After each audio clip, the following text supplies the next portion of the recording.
Hi everyone, welcome back to Brains YouTube channel. ഈ ഡിസംബറിൽ നടക്കാനിരിക്കുന്ന കേട്ടറ്റ് പരീക്ഷയുടെ കാറ്റഗറി 3 ഫിസിക്കൽ സയൻസിൻ്റെ ക്ലാസ്സുകളാണ് ഈ ചാനലിലൂടെ നമ്മൾ ഡിസ്കസ് ചെയ്തുകൊണ്ടിരിക്കുന്നത്. ഫിസിക്സ്, കെമിസ്ട്രി, പെഡഗോഗി സെക്ഷൻസാണ് ഫിസിക്കൽ സയൻസിലുള്ളത്. അതിൽ ഫിസിക്സും കെമിസ്ട്രി നമ്മൾ ഏകദേശം കംപ്ലീറ്റ് ആയിക്കൊണ്ടിരിക്കുന്നു. രണ്ടിലും 4 ചാപ്റ്ററാണ് നമുക്കിനി കംപ്ലീറ്റ് ചെയ്യാനുള്ളത്. നമ്മൾ 2 ദിവസമായിട്ട് പെഡഗോഗി സെക്ഷൻസ് സ്റ്റാർട്ട് ചെയ്തിരുന്നു അല്ലേ. അപ്പോൾ ഇന്ന് നമ്മൾ ഡിസ്കസ് ചെയ്യുന്നത് പെഡഗോഗി സെക്ഷനിലുള്ള approaches to organising physical science curriculum എന്ന ടോപ്പിക്കാണ്. വളരെ സിമ്പിളായിട്ടുള്ളൊരു ടോപ്പിക്കാണ്. കാര്യമായിട്ടൊന്നും ഇതിൽ നമുക്ക് പഠിക്കാനില്ല. നമുക്ക് ഊഹിച്ചെഴുതാവുന്ന കാര്യങ്ങളാണ് ഈ ഒരു ടോപ്പിക്കിൽ നമുക്ക് ഡിസ്കസ് ചെയ്യാനുള്ളത്. അപ്പോൾ നമുക്ക് ക്ലാസ്സിലേക്ക് പോകാം. അതിനു മുന്നേ നമ്മുടെ ചാനൽ സബ്സ്ക്രൈബ് ചെയ്യുക. വീഡിയോ കണ്ട് ഇഷ്ടപ്പെടുകയാണെങ്കിൽ ലൈക്ക് ചെയ്യുക, ഷെയർ ചെയ്യുക. ദെൻ നിങ്ങൾക്ക് സജഷൻസ് ഉണ്ടെങ്കിൽ കമൻറ്റ് ബോക്സ് വഴി അറിയിക്കാവുന്നതാണ്. ഓക്കെ, നമുക്ക് ക്ലാസ് സ്റ്റാർട്ട് ചെയ്യാം. Approaches to organising physical science curriculum. Okay, അപ്പോൾ എന്താണ് ഒരു കരിക്കുലം നമ്മൾ ഓർഗനൈസ് ചെയ്യുന്ന സമയത്ത് എന്തൊക്കെ അപ്രോച്ചസുകളാണ് ഇവിടെ പറയുന്നതെന്നാണ് പറയുന്നത്. കരിക്കുലം അപ്രോച്ചസിനെയാണ് പറയുന്നത്. ഓക്കെ, എന്താണ് കരിക്കുലം എന്ന് പറഞ്ഞാൽ ഇപ്പോൾ നമ്മൾ എന്തെങ്കിലും ഒരു യൂണിറ്റ് പഠിക്കുന്ന സമയത്ത് ആ യൂണിറ്റിൻ്റെയൊക്കെ ഫ്രണ്ടിൽ നമ്മൾ കണ്ടിട്ടുണ്ടായിരിക്കും. ചെറിയ ക്ലാസ്സിലൊക്കെ പഠിക്കുമ്പോൾ, ചെറിയ ക്ലാസ്സിൽ നല്ല നമ്മൾ എല്ലാ ക്ലാസ്സുകളിലും പഠിക്കുമ്പോൾ ടെക്സ്റ്റ് ബുക്കുകളുടെയൊക്കെ ഫ്രണ്ടിൽ തന്നെ ഫസ്റ്റിൽ തന്നെ ആ ഒരു യൂണിറ്റ് തുടങ്ങുമ്പോൾ ഫ്രണ്ടിൽ തന്നെ എഴുതിയിട്ടുണ്ടാവും. അതിൻ്റെ ലേണിംഗ് ഒബ്ജക്റ്റീവ്സ് എഴുതിയിട്ടുണ്ടായിരിക്കും. അപ്പോൾ ആ ഒരു യൂണിറ്റുമായിട്ട് ബന്ധപ്പെട്ടുള്ള ലേണിംഗ് ഒബ്ജക്റ്റീവ്സ് അല്ലേ. എന്താ അതുകൊണ്ട് ഉദ്ദേശിക്കുന്നത്? നമ്മൾ ആ ഒരു യൂണിറ്റ് അല്ലെങ്കിൽ ചാപ്റ്റർ പഠിക്കുന്നത് കൊണ്ട് എന്താണ് കുട്ടിക്ക് കിട്ടുന്ന ഗുണം, ആ കുട്ടി ആ ഒരു ചാപ്റ്റർ പഠിക്കുമ്പോൾ എന്തൊക്കെ ഗുണങ്ങളാണ് കിട്ടുന്നത്, അല്ലെങ്കിൽ നമ്മൾ എന്തെല്ലാം ആ കുട്ടി അതിൽ നിന്നും നേടിയെടുക്കുന്നു, ആ ഒരു യൂണിറ്റിൽ നിന്നും എന്തെല്ലാം അറിവുകൾ, എന്തെല്ലാം നോളേജുകൾ ആ കുട്ടി നേടിയെടുക്കുന്നു, അങ്ങനെയുള്ള കാര്യങ്ങളൊക്കെയാണ് എഴുതിയിട്ടുണ്ടാവുക അല്ലേ. അപ്പോൾ കുട്ടിക്ക് എന്ത് ചെയ്യണം? നമ്മളിപ്പോൾ ഒരു കുട്ടിക്കൊരു എക്സാം എഴുതി പാസ്സാവാൻ അല്ലെങ്കിൽ ജസ്റ്റ് ഒരു വായനയ്ക്ക് വേണ്ടി മാത്രമല്ല നമ്മൾ ആ യൂണിറ്റ് കൊടുക്കുന്നത് അല്ലേ, പഠിക്കുന്നത്. എന്തിനാണ്? കുട്ടിക്ക് എന്ത് ചെയ്യണം? അത് പഠിച്ചു കഴിഞ്ഞാലും നാളേക്ക് അവൻ്റെ ജീവിതത്തിൽ എന്തെങ്കിലും ഒരു സാഹചര്യം വന്നു കഴിഞ്ഞാൽ ആ സാഹചര്യത്തിൽ നമ്മൾ ഈ പഠിപ്പിച്ചു കൊടുക്കുന്ന ഈ ഒരു യൂണിറ്റ് കൊണ്ട് അതിൽ നിന്നും കിട്ടിയ ആ ഒരു അറിവ് കൊണ്ട് അവൻ എന്ത് ചെയ്യാൻ കഴിയണം? ആ ഒരു സിറ്റുവേഷനിൽ സ്യൂട്ടബിളായിട്ട് അപ്ലൈ ചെയ്യാൻ സാധിക്കണം അല്ലേ. അതിന് വേണ്ടിയിട്ടാണ് കുട്ടിക്ക് വിദ്യാഭ്യാസം നൽകുന്നത് അല്ലേ. അപ്പോൾ നമ്മൾ ഒരു യൂണിറ്റ് പഠിക്കുമ്പോൾ അതിൻ്റെ ലേണിംഗ് ഒബ്ജക്റ്റീവ്സ് എന്ത് ചെയ്യണം? It must be satisfied. നമുക്ക് എന്തായാലും സാറ്റിസ്ഫൈ ചെയ്യണം അല്ലേ. അപ്പോൾ വെറുതെ ചുമ്മാ പഠിച്ചു പോയാൽ പോരാ, അതിൻ്റെ ലേണിംഗ് ഒബ്ജക്റ്റീവ്സ് കംപ്ലീറ്റ് ആയിട്ടും കുട്ടിയിലേക്ക് എത്തിക്കാൻ നമുക്ക് സാധിക്കണം. അങ്ങനെ ആ ഒരു രീതിയിലാണ് എന്ത് ചെയ്യേണ്ടത്? അങ്ങനെ വേണം എന്ത് ചെയ്യാൻ? നമുക്ക് കരിക്കുലം ഡെവലപ്പ് ചെയ്യാൻ അല്ലേ. It is a way of dealing with a curriculum, a way of doing, creating, designing, thinking about a curriculum. അപ്രോച്ചസിനെ കുറിച്ചിട്ടാണ് പറയുന്നത്. എന്താണ് അപ്രോച്ചസ് എന്ന് പറയുന്നത്? അത് എന്താണ്?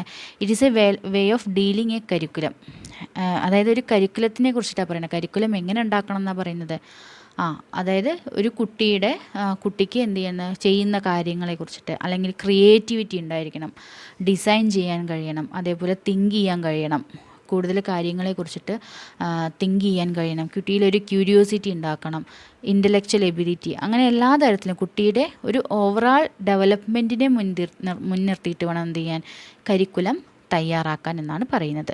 ഓക്കെ, നമ്മളിപ്പോൾ കരിക്കുലം എന്ന് പറയുന്നുണ്ട്. എന്താണ് കരിക്കുലത്തിന് നമുക്കൊരു ഡെഫിനിഷൻ കൊടുക്കാൻ സാധിക്കുക?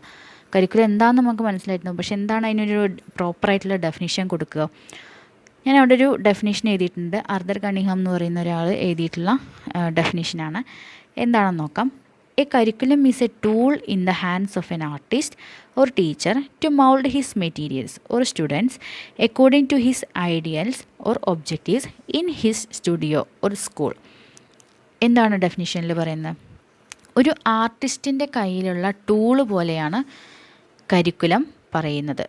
ഇവിടെ നമ്മൾ ടീച്ചിങ്ങിൻ്റെ സെക്ഷനാണ് പറയുന്നത് എന്നുള്ളതുകൊണ്ട് തന്നെ നമുക്കിവിടെ ആർട്ടിസ്റ്റിനെ നമുക്ക് ടീച്ചറായിട്ട് കണക്കാക്കാം. ഓക്കെ, അപ്പോൾ ടീച്ചറുടെ കയ്യിലുള്ള ഒരു ടൂളാണ് കരിക്കുലം എന്ന് പറയുന്നത്. എന്തിനു വേണ്ടിയിട്ട്? To mould his materials.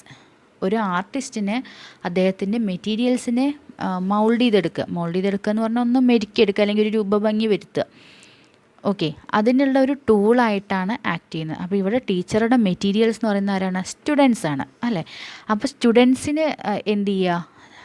സ്റ്റുഡൻസിനെ ഒന്ന് മൗൾഡ് ചെയ്തെടുക്കുക, അതായത് അവർക്ക് പ്രോപ്പറായിട്ടുള്ള ലേണിംഗ് നൽകാൻ വേണ്ടിയിട്ടുള്ള ഒരു ടൂളാണ് കരിക്കുലം എന്ന് പറയുന്നത്. എങ്ങനെ നൽകും? അത് according to his ideals or objectives. നമ്മൾ നേരത്തെ പറഞ്ഞു ലേണിംഗ് ഒബ്ജക്റ്റീവ്സിൻ്റെ കാര്യമൊക്കെ പറഞ്ഞു അല്ലേ. ലേണിംഗ് ഒബ്ജക്റ്റീവ്സ് സാറ്റിസ്ഫൈ ചെയ്യുന്ന രീതിയിൽ വേണം കരിക്കുലം ഡെവലപ്പ് ചെയ്യാമെന്ന് പറഞ്ഞു. അപ്പോൾ ഇവിടെ എന്താ പറയുന്നത്, അതായത് നമ്മൾ ഈ പറയുന്ന ടീച്ചർ കുട്ടികളെ മൗൾഡ് ചെയ്തെടുക്കുന്നത് എങ്ങനെയാവണമെന്ന് പറയുന്നത് according to his objectives. According to objectives എന്താ പറയുന്നത്, ആ ഒരു ഒബ്ജക്റ്റീവ്സിനെ ബേസ് ചെയ്തിട്ട് വേണം ഈ പറയുന്ന ഡെവലപ്മെൻറ്റ്, അതായത് ഈ ഒരു പറയുന്ന കരിക്കുലം നമുക്ക് കുട്ടികളിൽ അപ്ലൈ ചെയ്യാൻ വേണ്ടിയിട്ട്. എവിടെ വെച്ചിട്ട്? ഇൻ ഹിസ് സ്റ്റുഡിയോ ഓർ സ്കൂളിൽ വെച്ചിട്ട് വേണം ചെയ്യാൻ. ഇതാണ് കരിക്കുലത്തിൻ്റെ ഡെഫിനിഷൻ പറയുന്നത്. അതായത് ഒരു ടീച്ചറുടെ കയ്യിലുള്ള ഒരു ടൂളാണ് കരിക്കുലം എന്ന് പറയുന്നത്. എന്തിനു വേണ്ടിയിട്ട്? ലേണിംഗ് ഒബ്ജക്റ്റീവ്സ് സാറ്റിസ്ഫൈ ചെയ്യുന്ന രീതിയിൽ ഒരു കുട്ടിയുടെ ഓവറോൾ ഡെവലപ്മെൻറ്റിന് വേണ്ടിയിട്ടുള്ളൊരു ടൂളാണ്, ടീച്ചറുടെ കയ്യിലുള്ളൊരു ടൂളാണ് കരിക്കുലം എന്ന് പറയുന്നത്. ഡെഫിനിഷൻ ഓക്കെ ആയിട്ടുണ്ടാവുമെന്ന് വിചാരിക്കുന്നു. ദെൻ അപ്രോച്ചസ്, എന്തൊക്കെയാണ് ഒരു കരിക്കുലം ഓർഗനൈസ് ചെയ്യുന്ന സമയത്തുള്ള അപ്രോച്ചസ് എന്ന് നോക്കാം.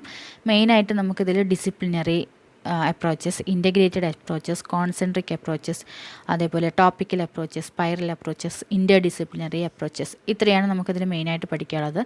പിന്നെ സിലബസിൽ പറഞ്ഞിട്ടുള്ളതാണ് ബിഹേവിയറിസ്റ്റിക് അപ്രോച്ച്, അതുപോലെ കൺസ്ട്രക്റ്റിവിസ്റ്റിക് അപ്രോച്ചൊക്കെ പറഞ്ഞിട്ടുണ്ട്. അത് ഞാൻ ഈ സെക്ഷനിൽ ഉൾപ്പെടുത്തിയിട്ടില്ല, അത് കുറച്ച് ഡീപ്പായിട്ടൊന്ന് പറയാനുള്ളതാണ്. അപ്പോൾ ഇതിൽ ഇത്രയും അപ്രോച്ചസ് ആണ് ഉൾപ്പെടുത്തിയിട്ടുള്ളത്. മറ്റേത് ഞാൻ നെക്സ്റ്റ് ഒരു വീഡിയോ ആയിട്ട് അപ്ലോഡ് ചെയ്യാം കേട്ടോ. അപ്പോൾ നമുക്ക് എന്താണ് ഡിസിപ്ലിനറി അപ്രോച്ചസ് എന്ന് നോക്കാം. എന്താണ് ഡിസിപ്ലിനറി അപ്രോച്ചസ് എന്നുള്ളതുകൊണ്ട് ഉദ്ദേശിക്കുന്നത്? ഡിസിപ്ലിൻസ് എന്ന് പറഞ്ഞു കഴിഞ്ഞാൽ എന്താണ്? നമുക്കറിയാവുന്ന കാര്യമായിരിക്കില്ല. ഡിസിപ്ലിൻ എന്ന് പറഞ്ഞാൽ സബ്ജക്ട്സുകൾ അല്ലേ. അതായത് നമുക്കിപ്പോൾ ഡിസിപ്ലിൻസ് ആയിട്ട് നമുക്ക് ലാംഗ്വേജസ് പറയാം, സയൻസ് പറയാം, മാത്തമാറ്റിക്സ് പറയാം, അതുപോലെ സോഷ്യൽ സ്റ്റഡീസ് പറയാം. ഇതൊക്കെ എന്താണ്? ഓരോരോ ഡിസിപ്ലിൻസ് ആണ് അല്ലേ. അപ്പോൾ ഈ ഡിസിപ്ലിനറി അപ്രോച്ചസ് എന്ന് പറഞ്ഞു കഴിഞ്ഞാൽ എന്താണ്? ഒരു സബ്ജക്റ്റ് ഓറിയൻറ്റഡ് ആയിട്ടുള്ള കരിക്കുലം അപ്രോച്ചസിനെയാണ് നമ്മൾ ഡിസിപ്ലിനറി അപ്രോച്ചസ് എന്ന് പറയുന്നത്. It is A subject oriented curriculum approach. Subject oriented ആയിട്ടുള്ള ഒരു കരിക്കുലം അപ്രോച്ചസ് ആണ് ഡിസിപ്ലിനറി അപ്രോച്ചസ് എന്ന് പറയുന്നത്. ഇതെന്താ പറയുന്നത്? ഒരു general development of the subject, ഒരു സബ്ജക്റ്റിൻ്റെ ജനറൽ ആയിട്ടുള്ള ഡെവലപ്മെൻറ്റിനെയാണ് ഈ പറയുന്ന അപ്രോച്ചസിൽ പറയുന്നത്. അതുകൊണ്ട് തന്നെ ഇതെന്ത് ചെയ്യും? ഒരു ലേണർ സെൻറ്റേഡ് ആണ്. അതായത് ലേണറിൻ്റെ സബ്ജക്റ്റ് നോളേജ് ഇൻക്രീസ് ചെയ്യുകയാണ് ഈ ഒരു അപ്രോച്ചിലൂടെ സംഭവിക്കുന്നത്. പിന്നെ ഇതിൻ്റെ ഒരു പ്രത്യേകത എന്ന് പറഞ്ഞു കഴിഞ്ഞാൽ ഇത് ഹയർ ലെവൽ എഡ്യൂക്കേഷനിലാണ് ഈ പറയുന്ന കരിക്കുലം ഈ ഒരു അപ്രോച്ച് ഫോളോ ചെയ്യുന്നത്. ഹയർ ലെവൽ എഡ്യൂക്കേഷനിൽ ഓക്കെ. ഇവിടെ എന്താ ചെയ്യുന്നത്? ഒരു പെർട്ടിക്കുലർ സബ്ജക്റ്റിലുള്ള ഡീപ്പ് നോളേജാണ് ഈ ഒരു ഡിസിപ്ലിനറി അപ്രോച്ചിലൂടെ നൽകുന്നത്. Only applicable in higher classes. അത് ജസ്റ്റ് ഒന്ന് ഓർത്ത് വയ്ക്കുക. ഹയർ ക്ലാസ്സുകളിലാണ് ഈ പറയുന്ന ഇത് നമ്മൾ അപ്ലൈ ചെയ്യുന്ന ഈ ഒരു അപ്രോച്ച് അപ്ലൈ ചെയ്യുന്നത്. ഇപ്പോൾ നമ്മൾ പ്ലസ് ടുവിലൊക്കെ പഠിക്കുന്ന സമയത്ത് എന്താണ്, നമ്മൾ സയൻസ് എന്ന് പറഞ്ഞിട്ടൊരു സബ്ജക്റ്റ് പഠിക്കുന്നു, അതേപോലെ സോഷ്യൽ സയൻസ് എന്ന് പറഞ്ഞിട്ടൊരു സബ്ജക്റ്റ് പഠിക്കുന്നു, അല്ലെങ്കിൽ ഈ പറഞ്ഞ പോലെ എന്താണ് കൊമേഴ്സ് എന്ന് പറഞ്ഞിട്ടൊരു സബ്ജക്റ്റ് പഠിക്കുന്നു അല്ലേ. അപ്പോൾ ഹ്യൂമാനിറ്റീസ്, കൊമേഴ്സ്, അതുപോലെ സയൻസ്, അങ്ങനെയൊക്കെ എന്താണ്, അതൊക്കെ ഓരോരോ ഡിസിപ്ലിൻസ് ആണ്, ഓരോരോ സബ്ജക്റ്റുകളാണ് പഠിക്കുന്നത് അല്ലേ. അപ്പോൾ അത്തരത്തിലുള്ള ഹയർ ലെവൽ ക്ലാസ്സുകളിൽ അപ്ലൈ ചെയ്യാൻ പറ്റുന്ന ഒരു അപ്രോച്ചസ് ആണ് ഈ പറയുന്ന ഡിസിപ്ലിനറി അപ്രോച്ചസ് എന്ന് പറയുന്നത്. സബ്ജക്റ്റ് ഓറിയൻറ്റഡ് ആയിട്ടുള്ളൊരു കരിക്കുലം അപ്രോച്ചസ് ആണ്. ഓക്കെ. ദെൻ നമുക്ക് നെക്സ്റ്റ് നോക്കാനുള്ളതാണ് ഇൻ്റഗ്രേറ്റഡ് അപ്രോച്ചസ് എന്ന് പറയുന്നത്. എന്താണ് ഇൻ്റഗ്രേറ്റഡ് അപ്രോച്ചസ് എന്ന് പറഞ്ഞു കഴിഞ്ഞാൽ? ഇതൊരു ലേണർ സെൻറ്റേഡ് ആയിട്ടുള്ള അപ്രോച്ചസ് ആണ് ഇൻ്റഗ്രേറ്റഡ് അപ്രോച്ചസ് എന്ന് പറയുന്നത്. അതായത് ലേണിംഗ് ബൈ ഡൂയിങ് എന്നുള്ളൊരു ടേമാണ് ഇവിടെ, ആ ഒരു ഇതിനെയാണ് ഇവിടെ ബേസ് ചെയ്തിട്ടുള്ള ഈ ഒരു അപ്രോച്ചസിൽ പറയുന്നത്. ഒരു ഇൻ്റർ കണക്ഷൻ ഉണ്ടായിരിക്കും, അതായത് numerous link between various branches of സയൻസിൻ്റെ തന്നെ ഡിഫറെൻറ്റ് വേരിയസ് ബ്രാഞ്ചസ് കണക്ട് ചെയ്തിട്ട് പഠിക്കുന്ന ഒരു അപ്രോച്ചസാണ് ഈ ഇൻ്റഗ്രേറ്റഡ് അപ്രോച്ചസ് എന്ന് പറയുന്നത്. ഓക്കെ. ഇപ്പോൾ നമ്മൾ സയൻസിൻ്റെ ബ്രാഞ്ചസ് എന്ന് പറയുന്നത് physics, chemistry, biology, earth science, അതൊക്കെ എന്താണ്, സയൻസിൻ്റെ ഡിഫറെൻറ്റ് ബ്രാഞ്ചസ് ആണ് അല്ലേ. അപ്പോൾ ഇത്തരത്തിലുള്ള സയൻസിൻ്റെ തന്നെ ഒരു സബ്ജക്റ്റിൻ്റെ തന്നെ ഡിഫറെൻ്റ് ആയിട്ടുള്ള ബ്രാഞ്ചസുകൾ ലിങ്ക് ചെയ്തിട്ട് കിടക്കുന്ന ഒരു അപ്രോച്ചസാണ് ഇൻ്റഗ്രേറ്റഡ് അപ്രോച്ചസ് എന്ന് പറയുന്നത്. Okay. Help students to use multiple set of skills. എന്താ പറയുന്നത്? മൾട്ടിപ്പിൾ സെറ്റ് ഓഫ് സ്കിൽസ്, അതായത് ഒരുപാട് മൾട്ടിപ്പിൾ സ്കിൽസുകൾ കുട്ടികൾക്ക് എക്വയർ ചെയ്യാൻ സാധിക്കുന്നു. കാരണം എന്താണ്, അപ്പോൾ നമ്മൾ പറഞ്ഞു സയൻസിൻ്റെ തന്നെ വിവിധ ബ്രാഞ്ചുകളെ കണക്ട് ചെയ്തിട്ട്, അതായത് ഒരു ലിങ്ക് ചെയ്തിട്ടാണ് ഇവിടെ അപ്രോച്ച് കിടക്കുന്നതെന്ന് പറഞ്ഞു അല്ലേ. അപ്പോൾ ആ ഒരു ഡിഫറെൻറ്റ് ബ്രാഞ്ചുകളിൽ നിന്നുമുള്ള അറിവുകൾ കിട്ടുമ്പോൾ കുട്ടിക്ക് എന്താണ് അത്രയും സ്കില്ല് ഡെവലപ്പ് ചെയ്യുകയാണ് ചെയ്യുന്നത്. Okay, suitable for resourceful teachers and applicable to lower classes. ഇവിടെ എന്താ പറയുന്നത്, ലോവർ ക്ലാസ്സുകളിലാണ് ഇത് അപ്ലൈ ചെയ്യാൻ പറ്റുന്നത്. റിസോഴ്സ്ഫുള്ളായിട്ടുള്ള ടീച്ചേഴ്സിനെ റിസോഴ്സ്ഫുൾ ആക്കാൻ വേണ്ടിയിട്ട് ഇത് സ്യൂട്ടബിൾ ആവുന്നു. ലോവർ ക്ലാസ്സസ് എന്ന് പറഞ്ഞു കഴിഞ്ഞാൽ ഇപ്പോൾ നമ്മൾ സയൻസ് എന്ന് പറഞ്ഞിട്ട് നമ്മളൊരു ഒറ്റ ചാപ്റ്ററാണ് പഠിക്കുന്നത് അല്ലേ, ഒരു വിഷയമാണ് നമ്മൾ പഠിപ്പിക്കുന്നത് ലോവർ ക്ലാസ്സുകളിലൊക്കെ. സയൻസ് എന്ന് പറഞ്ഞിട്ടുള്ള ഒരു സബ്ജക്റ്റ് അല്ലേ. അപ്പോൾ അവിടെ എന്താണ്, അതിൽ ഫിസിക്സ് ഉണ്ടായിരിക്കാം, കെമിസ്ട്രി ഉണ്ടായിരിക്കാം, ബയോളജി ഉണ്ടായിരിക്കാം, അതുപോലെ എർത്ത് സയൻസ്, അങ്ങനെ എല്ലാ ബ്രാഞ്ചുകളും ഉൾക്കൊണ്ടിട്ടുണ്ടായിരിക്കും. അപ്പോൾ അതെല്ലാം കുട്ടി പഠിക്കുകയാണ്. അപ്പോൾ അവിടെ എന്താണ്, ഒരു ന്യൂമറസ് ലിങ്ക് ഉണ്ടായിരിക്കും between the branches of science. ആ ഒരു സയൻസിൻ്റെ ബ്രാഞ്ചസുമായിട്ടൊരു ലിങ്ക് ഉണ്ടായിരിക്കും അല്ലേ. അപ്പോൾ അത് ലോവർ ക്ലാസ്സുകളിലാണ് ഈ ഒരു അപ്രോച്ച് നമ്മൾ അപ്ലൈ ചെയ്യുന്നത്. ഓക്കെ, പിന്നെ correlating with real life of ലേണറിൻ്റെ റിയൽ ലൈഫുമായിട്ട് കോറിലേറ്റ് ചെയ്യാൻ വേണ്ടിയിട്ട് ഈ ഒരു അപ്രോച്ച് സഹായിക്കുന്നു. Okay, then interdisciplinary approach പ്രത്യേകം ഓർത്ത് വയ്ക്കുക. ഇൻ്റഗ്രേറ്റഡ് അപ്രോച്ചും ഇൻ്റർ ഡിസിപ്ലിനറി അപ്രോച്ചും. ഈ ഇൻ്റർ ഡിസിപ്ലിനറി അപ്രോച്ചൊക്കെ നമുക്ക് എക്സാമിന് ചോദിക്കാൻ ചാൻസ് ഉണ്ട് കേട്ടോ. എന്താണ് ഇൻ്റർ ഡിസിപ്ലിനറി അപ്രോച്ചസ് എന്ന് പറഞ്ഞു കഴിഞ്ഞാൽ, അതായത് ഒരു സെൻട്രൽ തീമിനെ ബേസ് ചെയ്തുകൊണ്ട് നമ്മൾ ഡിഫറെൻ്റ് ആയിട്ടുള്ള ഡിസിപ്ലിൻസ് കോറിലേറ്റ് ചെയ്തിട്ട് പഠിക്കുന്ന ആ ഒരു അപ്രോച്ചാണ് ഇൻ്റർ ഡിസിപ്ലിനറി അപ്രോച്ച് എന്ന് പറയുന്നത്. പ്രത്യേകം ശ്രദ്ധിക്കുക, ഇൻ്റഗ്രേറ്റഡ് അപ്രോച്ചസ് എന്ന് പറയുമ്പോൾ ഒരു സബ്ജക്റ്റിൻ്റെ തന്നെ, ഒരു സയൻസ് എന്ന് പറയുന്ന ഒരു സബ്ജക്റ്റിൻ്റെ തന്നെ ഡിഫറെൻറ്റ് ബ്രാഞ്ചുകളെ കണക്ട് ചെയ്തിട്ടാണ് നമ്മൾ ആ ഒരു അപ്രോച്ചിൽ അപ്ലൈ ചെയ്യുന്നത്. ഇവിടെ എന്ന് പറഞ്ഞു കഴിഞ്ഞാൽ ഒരു സെൻട്രൽ തീമിനെ ബേസ് ചെയ്തിട്ട് നമ്മൾ ഡിഫറെൻ്റ് ആയിട്ടുള്ള ഡിസിപ്ലിൻസാണ് കണക്ട് ചെയ്യുന്നത്, കോറിലേറ്റ് ചെയ്യുന്നത്. Okay, here the students takes courses in many discipline. എന്താ ചെയ്യുന്നത്, അവിടെ ആ കുട്ടി എന്ത് ചെയ്യുന്നു, അതായത് ഒന്നിലധികം ഡിസിപ്ലിൻസിൽ നിന്നും കോഴ്സുകൾ അറ്റൻഡ് ചെയ്യുന്നു. ഓക്കെ, പിന്നെ പറയുന്നത് എന്താ വെച്ചാൽ it focuses on broad areas of study. അതായത് പഠനത്തിൻ്റെ വിവിധ ഏരിയകൾ, അതായത് ഒരുപാട് ഏരിയകൾ ഇത് കവർ ചെയ്യുന്നുണ്ട്. അതുകൊണ്ട് തന്നെ എന്ത് ചെയ്യുന്നു, ഒരു കുട്ടി ആ ഒരു സബ്ജക്റ്റിനെ റിയൽ വേൾഡിൽ എങ്ങനെ ഹാൻഡിൽ ചെയ്യുന്നു, അതൊക്കെയാണ് ഈ ഒരു ഇൻ്റർ ഡിസിപ്ലിനറി അപ്രോച്ചിൽ പറയുന്നത്. ഇത്രേ പറയുന്നുള്ളൂ. ഒരു സെൻട്രൽ തീമിനെ ബേസ് ചെയ്തിട്ട് ഡിഫറെൻറ്റ് ഡിസിപ്ലിനെ കണക്ട് ചെയ്തിട്ട് പഠിക്കുക. ഇൻ്റർ ഡിസിപ്ലിനറികളെ തമ്മിൽ കണക്ട് ചെയ്തിട്ട് ഒന്ന് കോറിലേറ്റ് ചെയ്തിട്ട് പഠിക്കുന്നതാണ് ഈ ഒരു ഇൻ്റർ ഡിസിപ്ലിനറി അപ്രോച്ച് എന്ന് പറയുന്നത്. ദെൻ നെക്സ്റ്റ് വണ്ണാണ് കോൺസെൻട്രിക് അപ്രോച്ച് എന്ന് പറയുന്നത്. ഈ ഇൻ്റർ ഡിസിപ്ലിനറി അപ്രോച്ച്, അതുപോലെ കോൺസെൻട്രിക് അപ്രോച്ച്, പിന്നെ പറയുന്ന സ്പൈറൽ, ടോപ്പിക്കൽ അപ്രോച്ച്, ഇതൊക്കെ ഇമ്പോർട്ടൻ്റ് ആണ് കേട്ടോ. ഇത് ഈ ഒരു ഭാഗത്തു നിന്ന് എക്സാമിന് സ്ഥിരമായിട്ട് ചോദിക്കുന്നത്, അങ്ങനെ കണ്ടിട്ടില്ല എന്നാലും ചോദിക്കുകയാണ്, ഈ ഒരു അപ്രോച്ചിൻ്റെ സൈഡിൽ നിന്ന് ചോദിക്കുകയാണെന്ന് വെച്ചാൽ ഈ ഒരു 3-4 ഒന്ന് ജസ്റ്റ് ഓർത്ത് വയ്ക്കുക കേട്ടോ. എന്താണ് കോൺസെൻട്രിക് അപ്രോച്ച് എന്ന് പറഞ്ഞു കഴിഞ്ഞാൽ, നമ്മളിപ്പോൾ കണ്ടിട്ടുണ്ടായിരിക്കും കോൺസെൻട്രിക് സൈക്കിൾസ് ഒക്കെ അല്ലേ. എല്ലാറ്റിൻ്റെയും സെൻറ്റർ എന്ന് പറയുന്നത് സെയിം ആയിരിക്കും. കുറച്ച് കോൺസെൻട്രിക് സൈക്കിൾസ് നോക്കിക്കഴിഞ്ഞാൽ അതിൻ്റെയൊക്കെ എന്താണ്, സെൻറ്റർ എന്ന് പറയുന്നത് സെയിം ആയിരിക്കും അല്ലേ. അപ്പോൾ ആ ഒരു സെൻറ്ററിനെ ബേസ് ചെയ്തിട്ടാണ് പല റേഡിയസിൽ നമുക്ക് കുറേ സൈക്കിൾസ് വരയ്ക്കാൻ സാധിക്കും ആണല്ലോ. അപ്പോൾ അതേപോലെ തന്നെയാണ് ഇവിടെയും പറയുന്നത്. എന്താണ്, ഒരൊറ്റ കണ്ടൻറ്റിനെ തന്നെ മുൻനിർത്തിക്കൊണ്ട് എന്ത് ചെയ്യുന്നു, അതിനെക്കുറിച്ചിട്ട് വൈഡായിട്ട് പഠിക്കുന്നു. പതുക്കെ വൈഡൻ ചെയ്തിട്ട് കൊണ്ടുവരിക. അതാണ് ഈ ഒരു കോൺസെൻട്രിക് അപ്രോച്ചിൽ പറയുന്നത്. അവിടെ ഞാനൊരു ഫിഗർ കൊടുത്തിട്ടുണ്ട്, അതൊന്ന് ജസ്റ്റ് നോക്കുക. എന്താ പറയുക, നമ്മളിവിടെ പറയുന്നത് എന്താണെന്ന് വെച്ച് കഴിഞ്ഞാൽ ഒരേ കണ്ടൻറ്റിനെ തന്നെ ബേസ് ചെയ്തിട്ട് അതിനെക്കുറിച്ചിട്ട് വൈഡായിട്ട് ഇങ്ങനെ മെല്ലെ പതുക്കെ വൈഡൻ ചെയ്ത് കൊണ്ടുവരിക. അതാണ് കോൺസെൻട്രിക് അപ്രോച്ച് എന്ന് പറഞ്ഞു അല്ലേ. അവിടെ എന്താണ്, ജനറൽ ടു സ്പെസിഫിക് എന്ന രീതിയിലാണ് ആ ഒരു അപ്രോച്ച് അപ്ലൈ ചെയ്യുന്നത്. അതായത് ജനറൽ എന്ന് പറഞ്ഞു കഴിഞ്ഞാൽ നമ്മൾ ലോവർ ക്ലാസ്സിൽ ജനറലായിട്ടുള്ള ഐഡിയാസ് പഠിപ്പിക്കുന്നു. ദെൻ സ്പെസിഫിക് എന്ന് പറയുമ്പോൾ, അതായത് ജനറൽ ടു സ്പെസിഫിക് എന്ന് പറയുമ്പോൾ എന്താണ്, ലോവർ ക്ലാസ്സിൽ നമ്മൾ ജനറലായിട്ട് പഠിപ്പിച്ച കാര്യത്തെ നമ്മൾ ഹയർ ക്ലാസ്സിലെത്തുമ്പോൾ ഒന്നും കൂടി ഡീപ്പായിട്ട് ഒന്നുകൂടി സ്പെസിഫൈ ചെയ്തിട്ട് പഠിക്കുകയാണ് ചെയ്യുന്നത്. അതാണ് കോൺസെൻട്രിക് അപ്രോച്ചിൽ പറയുന്നത്. ലോവർ ക്ലാസ്സിൽ എന്ത് ചെയ്യുന്നു, ജനറൽ ഐഡിയാസാണ് നമ്മൾ പ്രസൻറ്റ് ചെയ്യുന്നത്. സ്പെസിഫിക് ഐഡിയാസ് എന്ന് പറയുന്നത് ഇവിടെ ഹയർ ക്ലാസ്സുകളിലാണ് അപ്ലൈ ചെയ്യുന്നത്. പക്ഷേ ഇവിടുത്തെ ഒരു പ്രശ്നം എന്ന് വെച്ച് കഴിഞ്ഞാൽ എന്താണ്, there is no link between general and specific ideas. Specific ഐഡിയാസോ ജനറൽ ഐഡിയാസോ തമ്മിൽ ലിങ്ക് ചെയ്യപ്പെടുന്നില്ല. അതാണ് ഇവിടുത്തെ ഒരു പ്രത്യേകത എന്ന് പറയുന്നത്. പിന്നെ എന്താണെന്ന് വെച്ച് കഴിഞ്ഞാൽ ഒരേ അക്കാദമിക് ഇയറിലല്ല നമ്മൾ ഇത് നൽകുന്നത്, ഡിഫറെൻ്റ് ആയിട്ടുള്ള അക്കാദമിക് ഇയറിൽ. ഇപ്പോൾ ഞാൻ അവിടെ ഫിഗർ കൊടുത്തിട്ടുണ്ട്, 8ാം ക്ലാസ്, 9ാം ക്ലാസ്, 10ാം ക്ലാസ്, അതാണ് അവിടെ സൂചിപ്പിക്കുന്നത്. എന്താണ്, ഒരേ അക്കാദമിക് ഇയറിലല്ല നമ്മൾ ഈ ഒരു ലേണിംഗ് നൽകുന്നത്. ഇപ്പോൾ നമ്മൾ 8ാം ക്ലാസ്സിൽ നമ്മൾ എന്ത് ചെയ്യുന്നു, ഒരു ടോപ്പിക്ക് പഠിപ്പിക്കുന്നു, അതായത് ജസ്റ്റ് ഒരു ഇൻട്രൊഡക്ഷൻ, ജനറൽ ആയിട്ടുള്ള കാര്യങ്ങളാണ് ആ ഒരു ടോപ്പിക്കിനെ കുറിച്ച് പറയുന്നത്.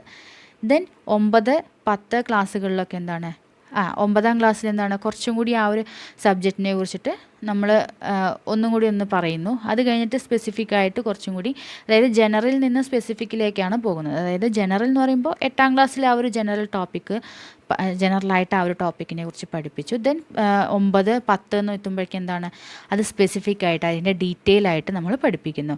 പിന്നെ പറഞ്ഞു ഇവിടെ ജനറലിനും സ്പെസിഫിക് ഐഡിയാസിനും യാതൊരു ലിങ്കും ഇല്ല എന്ന് പറഞ്ഞു. അപ്പോൾ എങ്ങനെയാണ്, നമ്മളിപ്പോൾ 8ാം ക്ലാസ്സിലെ ഒരു ടോപ്പിക്ക് പഠിപ്പിച്ചു എന്നുണ്ടെങ്കിൽ ജനറലായിട്ടുള്ള കാര്യങ്ങൾ പറഞ്ഞാൽ ആ ഒരു ടോപ്പിക്ക് അവിടെ നിർത്തി.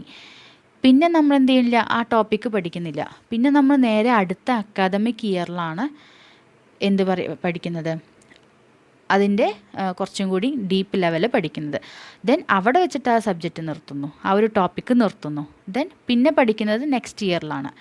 അപ്പോൾ എന്താണ്, അവിടെ ആ സബ്ജക്റ്റുമായിട്ട് ആ ഒരു ടോപ്പിക്കുമായിട്ട് അവിടെ ലിങ്ക് ഇല്ല. അതായത് 3 ക്ലാസ്സുകളിലും പഠിച്ചിട്ടുള്ള ആ ഒരു ഐഡിയാസ് വെച്ചിട്ട് യാതൊരു ലിങ്കും അവിടെ കൊടുക്കുന്നില്ല. കുട്ടിയുടെ ഇൻ്റലക്ച്വൽ എബിലിറ്റി അല്ലെങ്കിൽ ലെവലിനെ ബേസ് ചെയ്തിട്ടാണ് കരിക്കുലം ഡെവലപ്മെൻറ്റ് ചെയ്യുന്നത്. Okay, the entire curriculum is spread over A number of years. എന്താണ്, ഒരു നമ്പർ ഓഫ് ഇയേഴ്സ്, അതായത് ഒന്നിലധികം ഇയേഴ്സുമായിട്ട് വൈഡൻ ചെയ്ത് കിടക്കുന്നുണ്ടെങ്കിലും എന്തില്ല, ആ ഓരോ ഇയറിലും പറയുന്ന ടോപ്പിക്കുകൾ തമ്മിലൊരു ബന്ധം കൊടുക്കുന്നില്ല. ഒരു ടോപ്പിക്ക് പറഞ്ഞിട്ടുണ്ടെങ്കിൽ അത് അവിടെ തന്നെ അവസാനിപ്പിച്ചു. പിന്നെ എന്ത് ചെയ്യുന്നു, അടുത്ത അക്കാദമിക് ഇയറിൽ അതിൻ്റെ കുറച്ച് ഹയർ ലെവലിലാണ് പഠിക്കുന്നത്, പക്ഷേ ലിങ്ക് ചെയ്യുന്നില്ല. ഇപ്പോൾ നമ്മൾ ക്ലാസ്സിലൊക്കെ ടീച്ചേഴ്സ് ക്ലാസ് എടുക്കുന്ന സമയത്തൊക്കെ പറഞ്ഞിട്ടുണ്ടാവും, ഇപ്പോൾ നമ്മളൊരു ടോപ്പിക്ക് പഠിക്കുകയാണെന്നുണ്ടെങ്കിൽ ഇതിൻ്റെ നിങ്ങൾ ഹയർ ലെവലിൽ ഇതിനെക്കുറിച്ചിട്ട് ഒന്നും കൂടി ഡീറ്റെയിൽ ആയിട്ട് പഠിക്കും, അങ്ങനെ പറയുന്നുണ്ടാവും അല്ലേ. അല്ലെങ്കിൽ ഇപ്പോൾ നമ്മൾ ഹയർ ക്ലാസ്സിൽ എത്തിക്കഴിഞ്ഞാൽ ഇതിൻ്റെ ബേസൊക്കെ നിങ്ങൾ ഓൾറെഡി പഠിച്ചതല്ലേ, ചെറിയ ക്ലാസ്സിൽ പഠിച്ചതല്ലേ എന്നൊക്കെ ചോദിക്കും അല്ലേ. അപ്പോൾ എന്താണ്, ആ ഒരു ടോപ്പിക്ക് അവിടെ കഴിഞ്ഞു. പിന്നെ നമ്മൾ അടുത്ത സെക്ഷനിൽ പഠിക്കുന്നത് അതിൻ്റെ ഒരു ഹയർ ലെവലാണ് അവിടെ പഠിക്കുന്നത്. ഓക്കെ, അപ്പോൾ അവിടെ ലിങ്കൊന്നും വരുന്നില്ല. പിന്നെ ഈ ഒരു കോൺസെൻട്രിക് അപ്രോച്ചിൽ പറയുന്നത് എന്താ വെച്ച് കഴിഞ്ഞാൽ, it is based on the maxims of teaching. Maxims of ടീച്ചിങ്ങിനെ, അതായത് എന്താ പറയുന്നത്, നമ്മൾ എന്തെങ്കിലും പ്രൂവ് ചെയ്ത പ്രിൻസിപ്പിൾസ് അല്ലെങ്കിൽ സയൻറ്റിഫിക് എവിഡൻസ് അങ്ങനെയൊക്കെ ഉള്ളതാണ്, അത് തന്നെയാണ് മാക്സിംസ് ഓഫ് ടീച്ചിങ് എന്ന് പറയുന്നത്. അതായത് ഹോൾ ടു പാർട്ട്, അല്ലെങ്കിൽ simple to complex, easy to difficult, general to specific, അല്ലെങ്കിൽ നോൺ ടു അൺനോൺ, അങ്ങനെയുള്ള കാര്യങ്ങളൊക്കെയാണ്, അതാണ് മാക്സിംസ് ഓഫ് ടീച്ചിങ് എന്ന് പറയുന്നത്. നമുക്കറിയാവുന്ന കാര്യമായിരിക്കും അല്ലേ, നമ്മൾ പഠിച്ചിട്ടുണ്ട്. അതായത് അവിടെ എന്താണ്, ലേണറിനെ ആക്റ്റീവ് പാർട്ടിസിപ്പൻസ് ആക്കിയിട്ട് കൊടുക്കുക, അതാണ് മാക്സിംസ് ഓഫ് ടീച്ചിങ് എന്ന് പറയുന്നത്. അപ്പോൾ ഈ മാക്സിംസ് ഓഫ് ടീച്ചിങ്ങിനെയാണ് കോൺസെൻട്രിക് അപ്രോച്ച്, അതായത് ഇതിനെ ബേസ് ചെയ്തിട്ടാണ് കോൺസെൻട്രിക് അപ്രോച്ച് പറയുന്നത്. ഇനി പറയുന്നത് സ്പൈറൽ അപ്രോച്ചാണ്. അപ്പോൾ അത് ഈ ഒരു കോൺസെൻട്രിക് അപ്രോച്ച് കറക്റ്റായിട്ട് മനസ്സിലാക്കിയാലാണ് സ്പൈറൽ അപ്രോച്ച് പറയാൻ പറ്റുള്ളൂ. അപ്പോൾ എന്താണ് കോൺസെൻട്രിക് അപ്രോച്ച് എന്ന് മനസ്സിലായിട്ടുണ്ടാവും. ദെൻ നെക്സ്റ്റ് പറയുന്നത് സ്പൈറൽ അപ്രോച്ച്. കോൺസെൻട്രിക് അപ്രോച്ചിൽ പറഞ്ഞു നമ്മളെന്താണ്, ഒരേ അക്കാദമിക് ഇയറിലല്ല, ഡിഫറെൻ്റ് ആയിട്ടുള്ള അക്കാദമിക് ഇയറിലാണ് ആ ഒരു അപ്രോച്ച് അപ്ലൈ ചെയ്യുന്നതെന്ന് പറഞ്ഞു. പിന്നെന്താണ്, അവിടെ അതായത് ഐഡിയാസ് തമ്മിൽ യാതൊരു തരത്തിലുള്ള ലിങ്ക് ഇല്ല എന്ന് പറഞ്ഞു. ഈ സ്പൈറൽ അപ്രോച്ചിൽ എന്താണെന്ന് വെച്ച് കഴിഞ്ഞാൽ, ഈ 2 ഫിഗർ, കോൺസെൻട്രിക് അപ്രോച്ചിൻ്റെയും സ്പൈറൽ അപ്രോച്ചിൻ്റെയും ഈ ഒരു ഫിഗർ ഓർത്ത് വെച്ചാൽ തന്നെ നമുക്കതിന് പറയാൻ കഴിയും. സ്പൈറൽ അപ്രോച്ച് എന്ന് പറഞ്ഞു കഴിഞ്ഞാൽ എന്താണ്, ഒരേ യൂണിറ്റിനെ തന്നെ നമ്മൾ പല പല പാർട്ടാക്കിയിട്ട് ഒരേ അക്കാദമിക് ഇയറിൽ തന്നെ പഠിക്കുന്നു. അതായത് പാർട്ടുകൾ, ഒരേ കണ്ടൻറ്റിനെ തന്നെ നമ്മൾ എന്ത് ചെയ്യുന്നു, ഒരേ യൂണിറ്റിനെ തന്നെ നമ്മൾ ഡിവൈഡ് ചെയ്തിട്ട് ആ സെയിം അക്കാദമിക് ഇയറിൽ തന്നെ നമ്മൾ പഠിച്ചെടുക്കുന്നു. കോൺസെൻട്രിക് അപ്രോച്ച് എന്ന് പറഞ്ഞപ്പോൾ നമ്മൾ എന്താ പറഞ്ഞത്, ഒരു ടോപ്പിക്കിന് എന്ത് ചെയ്യുന്നു, അതായത് ഒന്നിലധികം അക്കാഡമിക് ഇയറിൽ പറയുന്നുണ്ടെങ്കിലും എന്താണ്, ടോപ്പിക്കുകൾ തമ്മിൽ, അതായത് അതിൻ്റെ ആ ഒരു ലിങ്ക് കിട്ടണില്ല അല്ലേ. നമ്മൾ ഫസ്റ്റ് പറഞ്ഞ കാര്യം എന്താണെന്ന് വെച്ചാൽ അത് ആ ഒരു ഇയറിൽ നിർത്തി, പിന്നെ നമ്മൾ അടുത്ത ഇയറിൽ വേറെയാണ് പഠിക്കുന്നത്. അവിടെ ലിങ്ക് ഇല്ല. പക്ഷെ എന്താണ് ഈ സ്പൈറൽ അപ്രോച്ചിൽ എന്ന് പറഞ്ഞു കഴിഞ്ഞാൽ ഒരേ അക്കാഡമിക് ഇയറിൽ തന്നെ ഒരു യൂണിറ്റ് പല പല പാർട്ടുകളാക്കിയിട്ട് നമ്മൾ പഠിക്കുന്നു. കൂടാതെ എന്ത് പറഞ്ഞു, ലിങ്കേജ് ബിറ്റ്വീൻ സക്സസീവ് ഇയേഴ്സ്, ആ കാര്യം തന്നെ നമ്മൾ അടുത്ത ഇയറിലേക്കും സ്പ്രെഡ് ചെയ്തിട്ട് കിടക്കുന്നു. ഒരു ലിങ്കേജ് ഉണ്ടായിരിക്കും. ഓക്കെ, കോൺസെൻട്രിക് അപ്രോച്ച് എന്ന് പറയുമ്പോഴും അവിടെ എന്തുണ്ട്, എല്ലാ ഇയറിലും കിടക്കുന്നുണ്ടെങ്കിലും ലിങ്കേജ് ഇല്ല. എക്സാമിന് പലപ്പോഴും ചോദിക്കുന്നതാണ് ലിങ്കേജ് ഉള്ളത്, എവരി ഇയേഴ്സിൽ ആയിട്ട് ലിങ്കേജ് ഉള്ള അപ്രോച്ച് ചെയ്താന്ന് പ്രത്യേകം ചോദിക്കാറുണ്ട്. അപ്പോൾ അത് ഓർത്ത് വയ്ക്കുക കേട്ടോ. ലിങ്കേജ് എന്ന് കണ്ടു കഴിഞ്ഞാൽ ഷുവറായിട്ടും അത് സ്പൈറൽ അപ്രോച്ച് ആയിരിക്കും എന്ന് ഓർത്ത് വയ്ക്കുക. കാരണം എന്താണ്, നമ്മൾ സക്സസീവ് ഇയേഴ്സിൽ, അതായത് ഒന്നിലധികം ഇയേഴ്സിൽ അതിന് ലിങ്കേജും ഉണ്ട്. അതേ കൂടാതെ തന്നെ നമ്മൾ ഒരു അക്കാദമി ഇയറിൽ തന്നെ ആ ഒരു യൂണിറ്റ് നമ്മൾ പാർട്ടാക്കിയിട്ട് പഠിക്കുന്നുണ്ട്, ഡിവൈഡ് ചെയ്ത് പഠിക്കുന്നുണ്ട്. ഓക്കെ, ഇപ്പോൾ നമ്മൾ ടെക്സ്റ്റ് ബുക്കിലൊക്കെ കാണും പാർട്ട് 1, പാർട്ട് 2, ഒരേ സബ്ജക്റ്റിൻ്റെ തന്നെ എന്തുണ്ട്, പാർട്ട് 1, പാർട്ട് 2, പാർട്ട് 3 എന്നൊക്കെ പറഞ്ഞിട്ട് പഠിക്കുന്നുണ്ട് അല്ലേ. അപ്പോൾ അതേപോലെ ഡിവൈഡ് ചെയ്ത് പഠിക്കുന്നുണ്ട്. പിന്നെ ഒന്നിലധികം ഇയേഴ്സിലേക്ക് ലിങ്കേജും കൊടുക്കുന്നുണ്ട്. അതാണ് സ്പൈറൽ അപ്രോച്ച് എന്ന് പറയുന്നത്. മുൻപ് പഠിച്ചത് തന്നെ അതേ വർഷം കണക്റ്റ് ചെയ്തിട്ട് പഠിക്കുന്നു. കൂടാതെ അടുത്ത വർഷത്തിലേക്ക് ഒരു ലിങ്കും കൊടുക്കുന്നുണ്ട്, ഒരു കണക്ഷനും ഉണ്ട്. ഓക്കെ, ബേസ് എന്നുള്ളത് ഫസ്റ്റ് പഠിക്കും, ദെൻ അതിലേക്ക് പുതിയ കണ്ടൻറ്റ് അതേ വർഷം തന്നെ ആഡ് ചെയ്തിട്ട് ഇങ്ങനെ കൊടുത്തിട്ട് നമ്മൾ ആ ഒരു പോർഷൻ കംപ്ലീറ്റ് ചെയ്യുന്നു. അതാണ് സ്പൈറൽ അപ്രോച്ച് എന്ന് പറയുന്നത്. Unit split into parts. Okay, അപ്പോൾ കോൺസെൻട്രിക്കും സ്പൈറലും നന്നായിട്ട് മനസ്സിലാക്കുക. ഈ സ്പൈറൽ എന്ന് പറയുന്നത് helps to long term memory. എന്താണ്, നമ്മൾ ആ ഒരു ടോപ്പിക്കിനെ എന്ത് ചെയ്യാണ്, പാർട്ടായിട്ട് ഇങ്ങനെ പഠിച്ചുകൊണ്ടിരിക്കുകയാണ്. അപ്പോൾ നമ്മൾ ഓരോ സെക്ഷനും പറയുമ്പോൾ നമ്മൾ എന്താണ്, മുന്നേ ഉള്ള കാര്യങ്ങൾ ആ ഒരു അക്കാദമിക് ഇയറിൽ തന്നെ നമ്മൾ പഠിച്ചിട്ടുണ്ടാവും അല്ലേ. അപ്പോൾ അത് കുട്ടിക്ക് കുറച്ചും കൂടി ഒരു മെമ്മറിയിൽ കിട്ടുന്നതായിരിക്കും അല്ലേ. കുട്ടിക്ക് ഓർത്തെടുക്കാൻ എളുപ്പമായിരിക്കും. ആ ഒരു അക്കാദമിക് ഇയറിൽ തന്നെ നടന്ന കാര്യമായതുകൊണ്ട് കുറച്ചും കൂടി ഒന്ന് ഓർമ്മ വയ്ക്കാൻ പറ്റും. പക്ഷേ കോൺസെൻട്രിക് അപ്രോച്ച് എന്ന് പറയുമ്പോൾ അടുത്ത അക്കാദമിക് ഇയറിലാണ് പറയുന്നത്. അപ്പോൾ അവിടെ ലോങ് ടേം മെമ്മറി എന്നുള്ള ആ ഒരു ഇത് അവിടെ പോസിബിൾ അല്ല അല്ലേ. പിന്നെ അപ്പോൾ ഇത്രയാണ് ഈ ഒരു ഇതിൽ പഠിക്കാനുള്ളത്. നമ്മൾ ഫസ്റ്റ് എന്ന് പറയുന്നത്, അതായത് ബേസിക് ആയിട്ടുള്ള ഫാക്ട്സുകൾ നമ്മൾ ഫസ്റ്റ് പഠിക്കുന്നു. ദെൻ പിന്നെ പഠിക്കുന്നത്, പിന്നെ അതിങ്ങനെ കുറച്ച് ആയിട്ട് ഡീറ്റെയിൽ ആയിട്ടുള്ളത് പിന്നെ നമ്മളിങ്ങനെ മെല്ലെ ലേണിംഗ് പ്രോസസ്സിലിങ്ങനെ പഠിച്ചുകൊണ്ട് പോവുകയാണ് ചെയ്യുന്നത് സ്പൈറൽ അപ്രോച്ചിൽ. ലിങ്കേജ് എന്നുള്ളത് എക്സാമിന് കാണുമ്പോൾ ലിങ്കേജ്, അതായത് ഇയേഴ്സുകളിൽ ലിങ്കേജ് കാണുകയാണെന്ന് കണ്ടാൽ അവിടെ ഉറപ്പിക്കാം സ്പൈറൽ അപ്രോച്ചാണെന്ന്. ഓക്കെ, ദെൻ ലാസ്റ്റ് ടോപ്പിക്കാണ് ടോപ്പിക്കൽ അപ്രോച്ച്. എന്താണ് ടോപ്പിക്കൽ അപ്രോച്ച് എന്ന് പറഞ്ഞു കഴിഞ്ഞാൽ, ഇവിടെ എന്താണെന്ന് വെച്ച് കഴിഞ്ഞാൽ അക്കാദമിക് ഇയറിൻ്റെ വ്യത്യാസമൊന്നും പറയുന്നില്ല.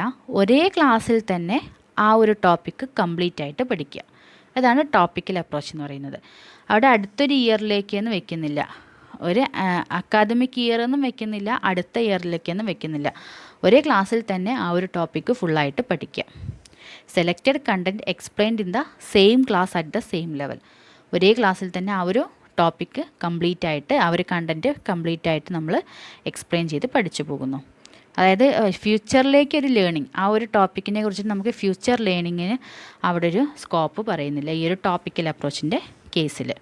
Okay, no future learning of content, അവിടെ ഫ്യൂച്ചർ ലേണിങ്ങിനൊന്നും ഒരു സ്കോപ്പ് കാണുന്നില്ല. പിന്നെ topic should be finished entirely of one stage.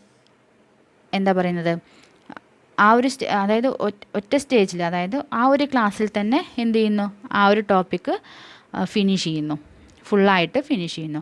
Takes topic as A unit, അതായത് ഒരു ടോപ്പിക്കിനെ തന്നെ നമ്മൾ യൂണിറ്റ് എന്നുള്ള രീതിയിൽ കൺസിഡർ ചെയ്തിട്ട് കംപ്ലീറ്റ് ചെയ്യുന്നു.